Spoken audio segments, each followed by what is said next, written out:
जिवंत देव, जो पवित्र प्रभू येशू ख्रिस्त याच्या नावाने धन्यवाद देऊ।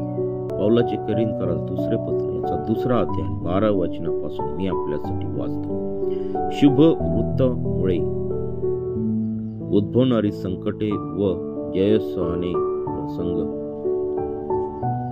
असो, मी ख्रिस्ताची सुवार्ता सांगण्यासाठी त्रोआसास आल्यावर माझ्यासाठी प्रभूच्या ठायी दार उघडले, तेव्हा माझा बंधू तीत हा मला भेटला नाही, म्हणून माझ्या जीवाला चैन पडेना। मग तिथल्या लोकांचा निरोप घेऊन मी मासिदोनियात निघून गेलो। जो देव आम्हा सर्वदा ख्रिस्ताच्या ठायी जयोत्सवाने नेतो आणि सर्व ठिकाणी आमच्याद्वारे आपल्या विषयीच्या ज्ञानाच्या परिमल प्रगट करतो, त्याची स्तुती असो। तारण प्राप्ती होत असलेले आणि नाश होत असलेले अशा लोकांसंबंधाने आम्ही देवाला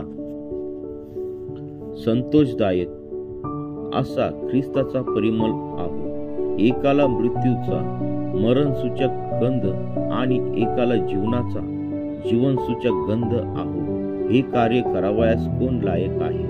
पुष्कळ लोक देवाच्या वचनाची भेसळ करून ते बिघडून टाकतात। आम्ही त्याच्यासारखे नाही, तर जसे सात्विकपणाने व देवाच्या द्वारे बोलावे तसे आम्ही देवासमक्ष ख्रिस्ताच्या ठायी बोलणारे आहोत। वाचलेले वचन देव बापा आशीर्वादित करू।